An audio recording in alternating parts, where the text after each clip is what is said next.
Olá a todos, sejam todos muito bem-vindos ao Comenta News, o canal onde você encontra a informação confiável que você precisa para seguir firme no seu dia a dia. Eu sou a Luan Higg, sou turismólogo e estudante de geografia e este aqui é o Giro de Notícias. Não se esqueça de já deixar o seu gostei, compartilhar, chamar os seus amigos, porque aqui você encontra a notícia condensada do jeitinho que você precisa. Então, sem mais delongas, bora pro vídeo! Agora vamos começar com uma notícia que quando eu vi, me preocupou. Os testes de 91 pacientes classificados pela Coreia do Sul como curados do novo coronavírus deram positivo mais uma vez. Vejam só. Um paciente é considerado totalmente recuperado quando 2 testes realizados em um intervalo de 24 horas mostram resultados negativos. As autoridades sul-coreanas não acreditam em um novo contágio, mas na possível reativação da Covid-19 nessas pessoas que foram liberadas após vencer a batalha contra a doença, destaca o jornal Correio Brasiliense. Até esta sexta-feira, mais de 7.000 sul-coreanos foram relatados como recuperados do novo coronavírus. O país registra 208 mortos e 10.450 casos confirmados por coronavírus. Então, essa é uma notícia que a gente tem que ficar bem alerta, com o olho bem aberto, porque pessoas que já foram contaminadas tendo o coronavírus novamente, o Covid-19, isso realmente é bem preocupante e vamos ficar de olho. Agora uma notícia que vem lá da Espanha. E notícia boa, hein? O governo da Espanha registrou nesta sexta-feira, dia 10, o menor número diário de mortes pelo novo coronavírus, desde 24 de março. Os 605 óbitos registrados nas últimas 24 horas mantêm uma tendência de queda de casos de Covid-19 no país europeu, cuja população está submetida desde 14 de março a um severo confinamento. A Espanha é o segundo país mais afetado pela pandemia na Europa, atrás apenas da Itália. O novo cenário de redução está levando o governo a considerar um gradual relaxamento do isolamento das pessoas que podem ficar em casa. Embora as restrições de movimentação devam continuar até maio, a partir desta segunda-feira, dia 12, algumas categorias como trabalhadores do setor de construção poderão voltar a circular e algumas fábricas vão reabrir. Apesar do alívio nas restrições, o distanciamento social deverá ser mantido e as estradas e saídas devem ser escalonadas, destaca o jornal O Globo. Então vemos aqui o resultado de um país que enfrentou a pior parte da crise, estava na ascendente até um mês atrás e agora está na descendente. Então, que esse seja o nosso próximo passo aqui no Brasil, porque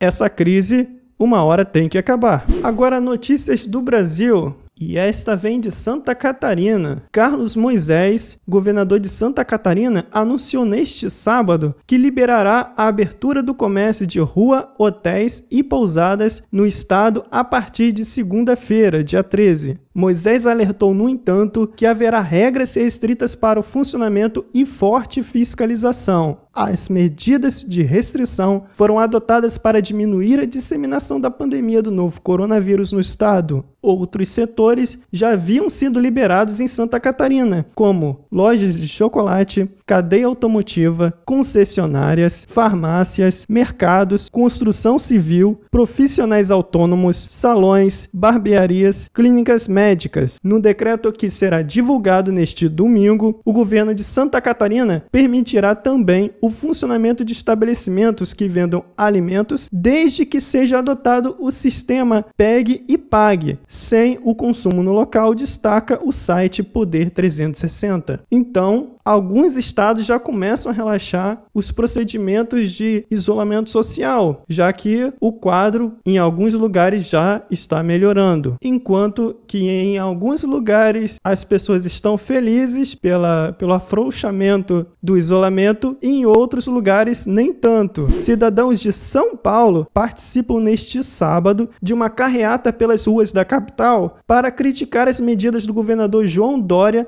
em meio à pandemia do novo coronavírus. coronavírus. Os manifestantes também demonstraram apoio ao presidente da República, Jair Bolsonaro, e criticam a Rede Globo, a TV Bandeirantes e até a China. Um homem, na caçamba de uma caminhonete, fez um discurso pedindo para as pessoas não assistirem a essas emissoras e boicotar qualquer marca que anunciar nestes canais, destaca o portal UOL. O locutor ainda acusou o regime comunista de Pequim de financiar as redes de televisão em associação com Dória. O discurso foi feito em frente ao complexo do Ibirapuera, local que vai abrigar o 3º hospital de campanha de São Paulo. Próximo dali, os caminhoneiros estacionaram seus veículos junto à Assembleia Legislativa e um coro de "Fora Dória" se instalou.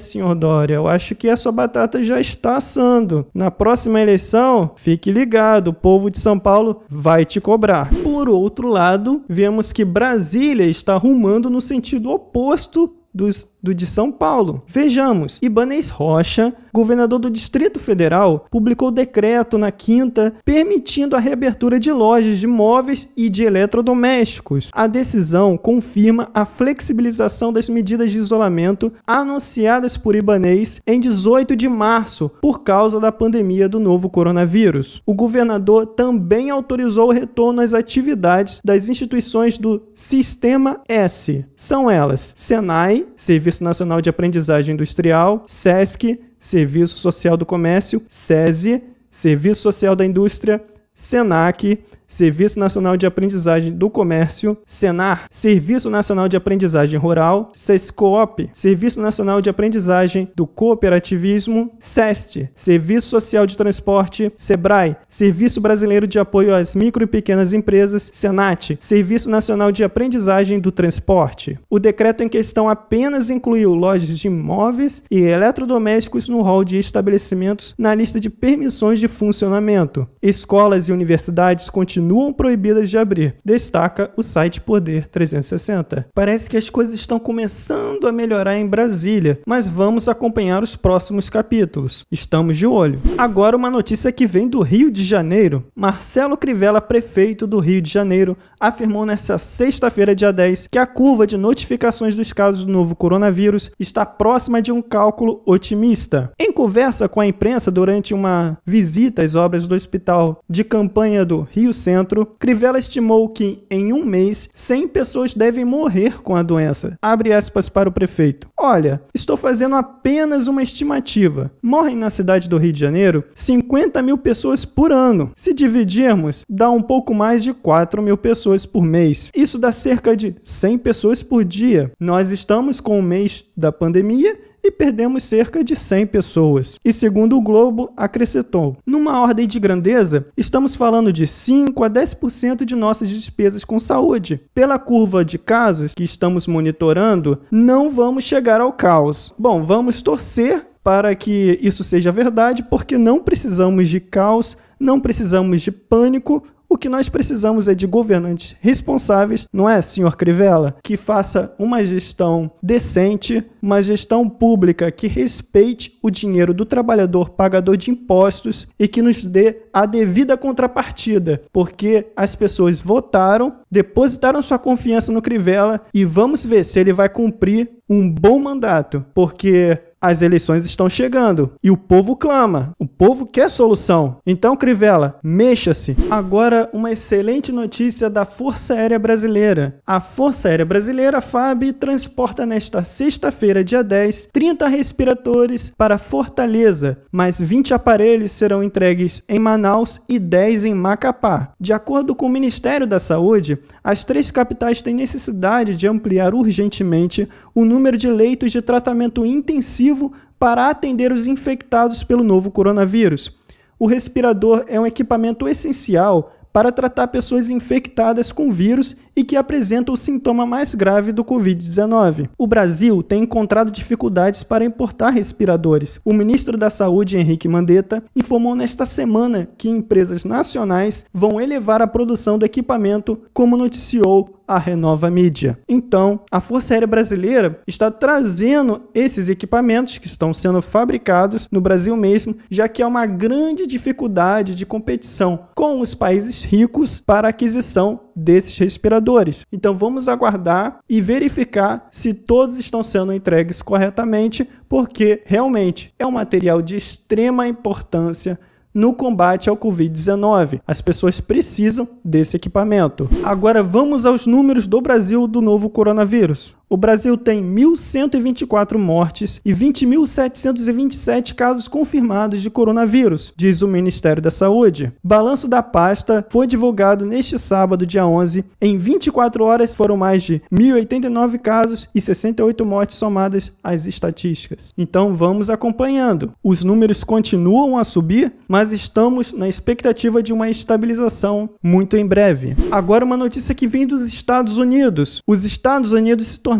neste sábado, dia 11, o país com o maior número de mortes provocadas pelo Covid-19 em todo o mundo, de acordo com a Universidade Americana Johns Hopkins. Com 18.860 mortes em território americano, o país superou a Itália, que já tem 18.849, ainda de acordo com o balanço da universidade. O balanço de vítimas em todo o mundo segue em constante atualização. Também neste sábado, números divulgados oficialmente pela Defesa Civil da Itália apontam o número de total de mortes no país que já chega a 19.468. Ainda assim, de acordo com um levantamento feito pela agência de notícias Reuters, os óbitos nos Estados Unidos passam de 19.600, o que também coloca o país como recordista no número de mortes desde o início da pandemia. Bom, vemos aqui que a crise é grave lá nos Estados Unidos, principalmente em Nova York.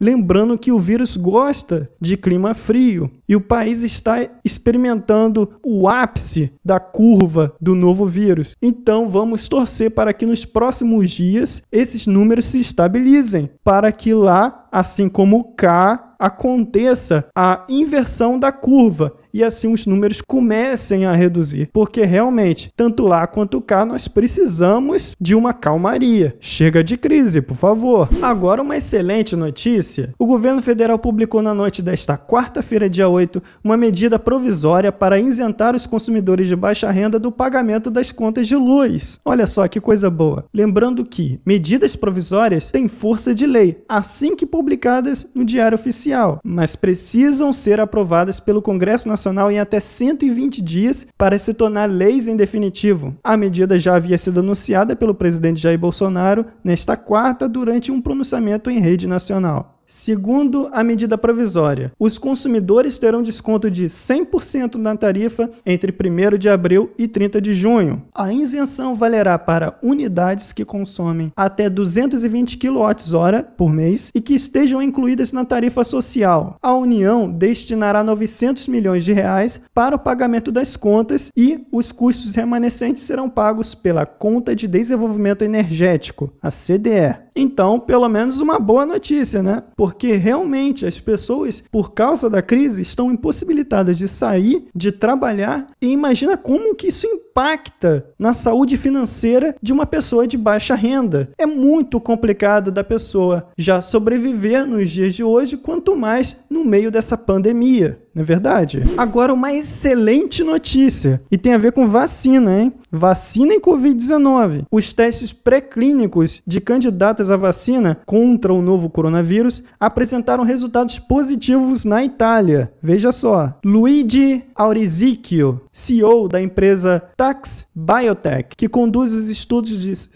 com 5 vacinas, disse que houve uma forte produção de anticorpos com uma única dose. Em entrevista à agência ANSA, nesta sexta-feira, Aurizicchio declarou, abre aspas para ele, os primeiros resultados nos modelos pré-clínicos demonstraram uma forte imunogenicidade das candidatas à vacina. Todas as 5 vacinas se baseiam em uma tecnologia chamada eletroporação, que consiste em um pulso elétrico no músculo para aumentar a permeabilidade das membranas celulares. As vacinas foram obtidas a partir de materiais genéticos correspondentes a diferentes partes da proteína spike, que o vírus utiliza para agredir as células e se multiplicar. Então, uma excelente notícia que nos deixa a todos esperançosos de que finalmente haja um tratamento eficaz, sem falar, claro, da vitamina D, da cloroquina, da azitromicina